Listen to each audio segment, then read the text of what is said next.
নমস্কার বন্ধুরা যখন দেখবেন যে আপনার এয়ারপড খারাপ হয়ে গেছে, ঠিক আছে, তখন এইগুলো ফেলবেন না।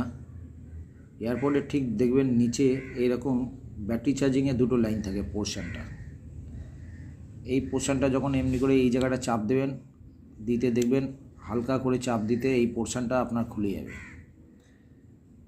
এই দুটো ব্যাটারি পয়েন্ট আছে, এই ব্যাটারি পয়েন্টে এখানে একটা সন্না দিয়ে ঢুকিয়ে দুটো পয়েন্টকে হালকা করে টানতে দেখবেন এই পোর্শনটা পুরো নিচে বাইরে বেরিয়ে আসবে।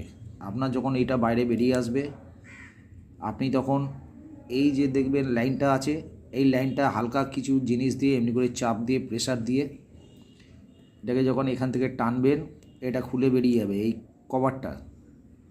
এই কভারটা যখন খুলে বেরিয়ে যাবে, দেখবেন এখানে দুটো পয়েন্ট আছে স্পিকারের। সেই দুটো পয়েন্টটাকে কি করবেন, অন্য যে কোনো হেডফোনের জ্যাক পাবেন, এরকম বড় হেডফোনের পুরনো জ্যাক পাবেন, যেমন এই দুটো স্পিকার খারাপ হয়ে পড়ে আছে। সব সময় মনে রাখবেন, এই স্পিকারের যেটা উল্টো করে যেটা ডান দিক সাইডে থাকবে, এইটা ফেস থাকে পজিটিভ থাকে, এটা নেগেটিভ থাকে।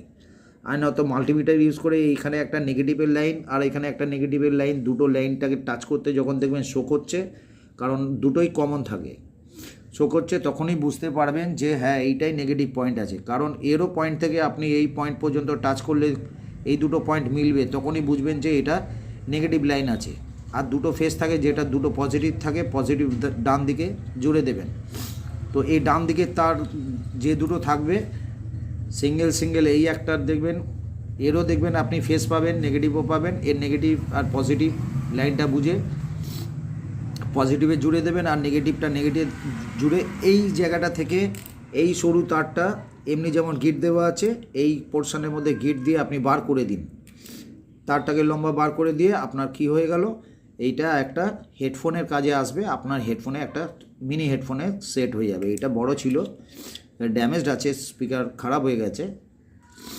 তো সুতরাং এমনি পুরনো জ্যাক, ভালো জ্যাক যদি ফেলবেন না, এমনি জ্যাক আপনি সংগ্রহ করুন। সংগ্রহ করে এইরকম ছোট আপনার হেডফোন হয়ে যাবে। ফেলা যাবে না, ফেলবেন না, কারণ এইগুলো কি হয় কি, এই ব্যাটারি অনেক দিন থেকে ব্যাটারি ড্যামেজ হয়ে যায়, আর ব্যাটারি কাজও করে না, অনেক সময় সার্কিটও কাজ করে না। সুতরাং জিনিসটা ফেলা যাবে না। এইগুলো সাউন্ড তো খুব ভালো হয়, সুতরাং আপনি আপনার কাজে অবশ্যই লাগাতে পারবেন।